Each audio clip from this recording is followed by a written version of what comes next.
What's up tol? Isang mapagpalang araw po. Mapagpalang umaga. O anumang oras na makita itong video na to. Ito po ako ngayon mga tol. Namumblema at nalulungkot. Kasi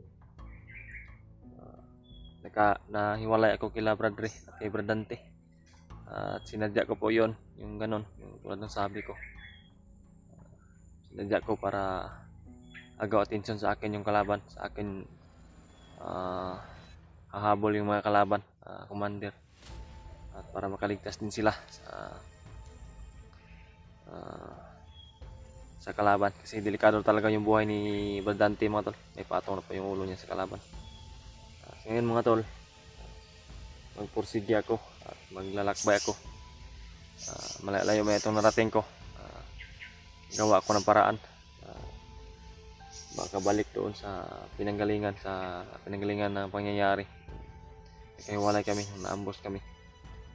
Kung baka sakali ako mga tol, baka nandoon na sa malapit, baka nandoon pa sila, hinahanapin ako o nag-antay sila sa akin. Ito talaga yung paraan ngayon mga tol, gagawin ko para makita ko sila ulit, matagpuan ko sila ulit, kasama kami ulit. Ang hirap mga tol, ganito. Alam nyo naman, ito talaga yung pinakamahirap, yung mag-isa dito sa bundok, walang kasama.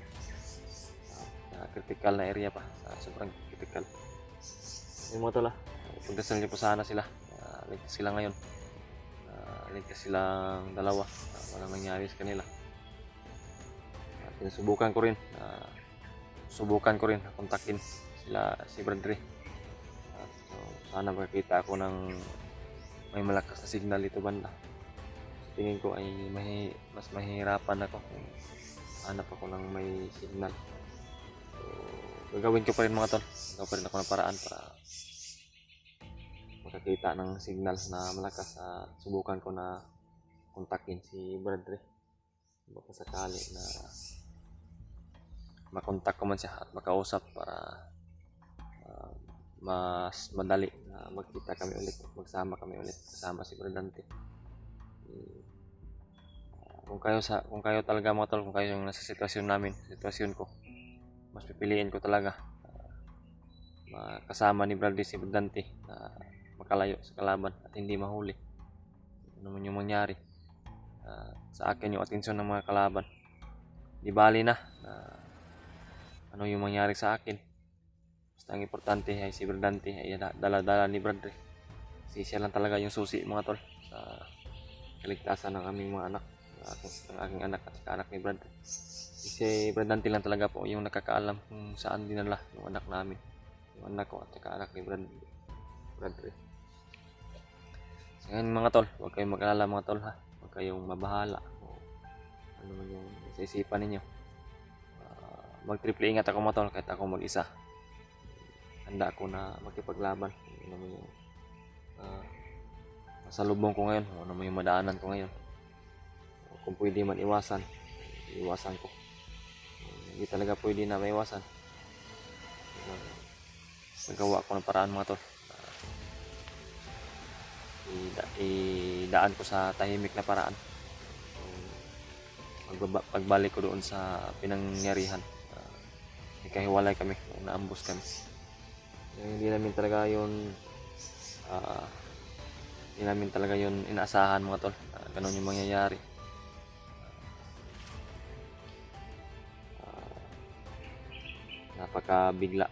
Biglaan na pangyayari po. So, at saka po pala mga tol, nabalitaan ko po, parang umakyat na po pala sila Brad Rimart kasama si Brad Julio at si Marvin. Basta nabalitaan ko yun, may nag-abot din ng mensahe sa akin.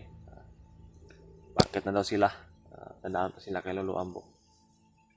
Mas maganda yun, bago sila talaga aakyat dito sa bundok, dadaan muna sila kay Lolo Ambo para bigyan sila ng payo, bigyan ng dagdag lakas na kapangyarihan. Rin magabayanin sila, magabayanin kami dito ni Lolo Ambo sa bundok. Saan man silang sulok dalhin, sana magkita rin kami. Di katagalan magkita kami para magsanipursa po. Okay. Kailangan talaga kami ng tulong mga tol. Tulad na ngayon kasi buhay ng mga bata yung kapalit. Hindi rin ako papayag. Hindi rin papayag si Badri. May mangyari sa mga anak niya at sa anak ko. Pareho kami ng dinaramdam ngayon mga tol. Hindi na ako nagpadala sa emosyon ko talaga. Kinakalma ko lang yung sarili ko para safety talaga kami na makaabot kung saan talaga ang anak namin nilagay ngayon. Ngayon mga tol, dandahan ako mga tol. Ayan at bay. Yan. Sobrang creepy. Critical na area ito. Napasok ko dito. Walang mag-isa.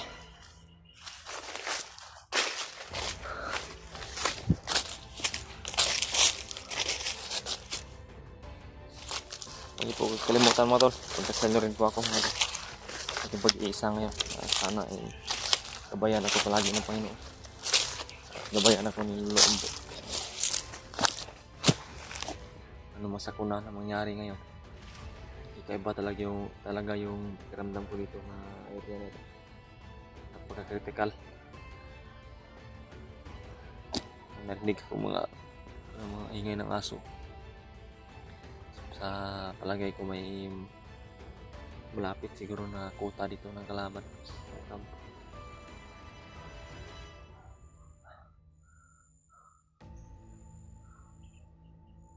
Masin muna ako mga tol kasi yung narinig ko pusis parang ingay ng mga aso. Pero yung paligid ay sobrang tahimik. Napaka-traitor na ng paligid ng mga tol.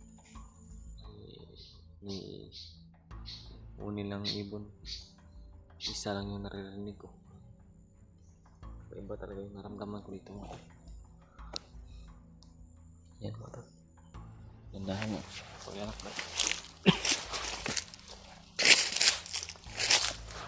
Naka-ready naman palagi yung baril ko.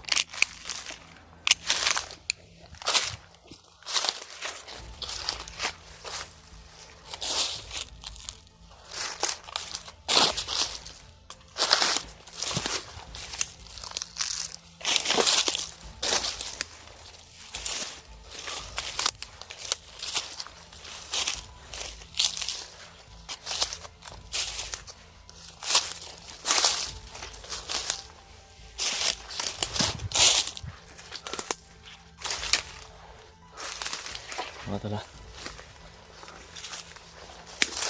Andahan ako mga tol sa paglalakbay.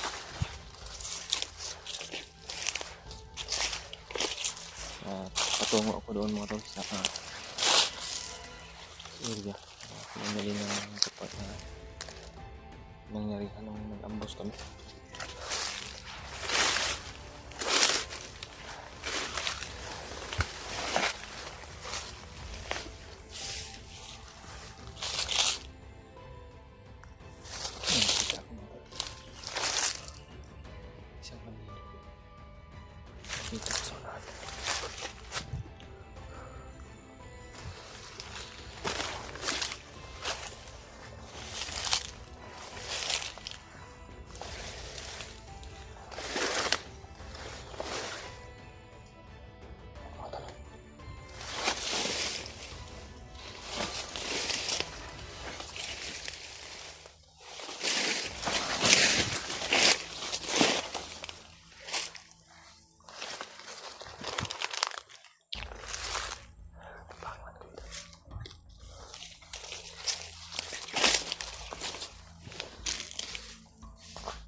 Nandito yung banda yung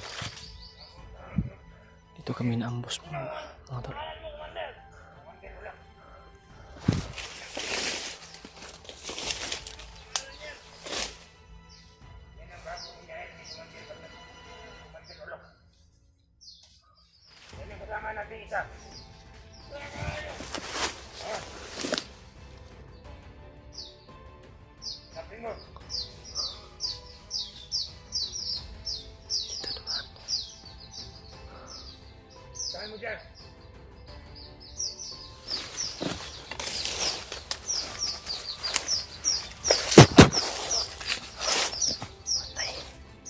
May commander yung isa.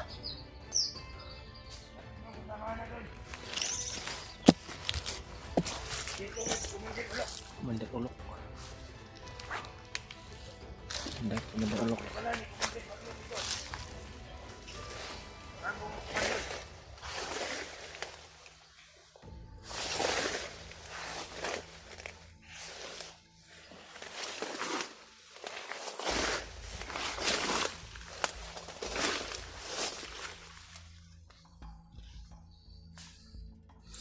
Siguro tayo dito banda sa nangyayari. Ito lang, dito lang yung banda yung nambos kami.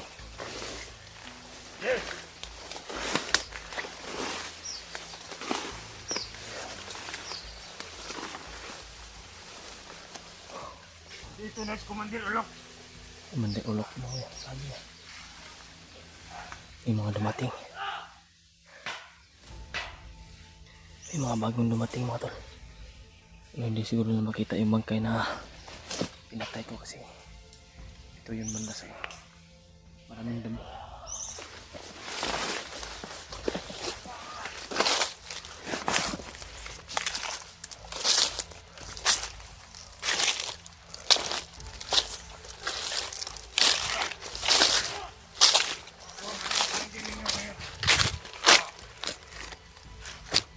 Alaman niyo ba kung sino pangalan ko? Tama. Sino? Yan ang tama. Ako si Commander Ulok. Ito ni Commander Ulok.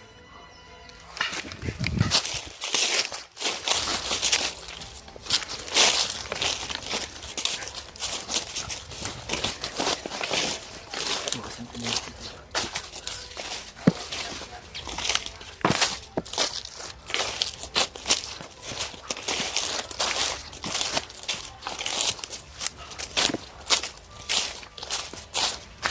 Iwasan ko muna mga tol. Delikado yung buhay ko kasi may commander. Lumayo muna ako saglit. At ikutin ko dito banda mga tol. Dito ako iikot mga tol. Dito ko hanapin sila brother. Kasi brother Dante. Diyan sa unahan. Ay, diyan yung nangyayaring ambos nung nakasama kami nila brother. Kaya kailangan ko magkuha ng oras ngayon. Para makachimpo at ikutin ko tong area na ito. Location na ito, baka nandito na sila brother. At maghahanap din ako ng signal mga tol. Punta ito mga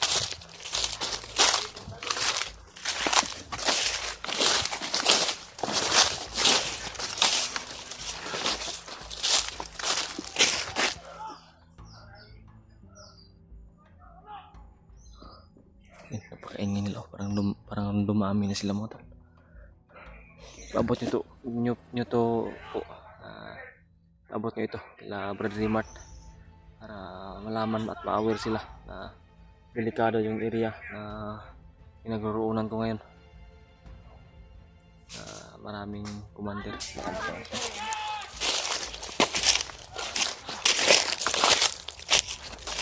Kaya ko muna uliwas mga magtago.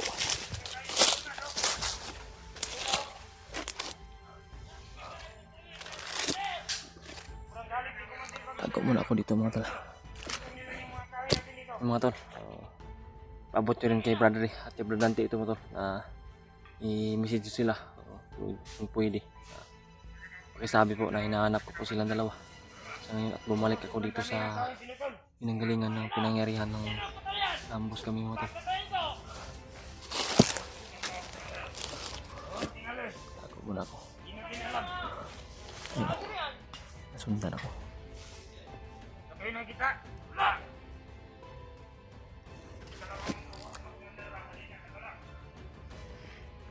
Sabihin niyo. Natinasag. Pasok ang lagay sa mga putan na yan.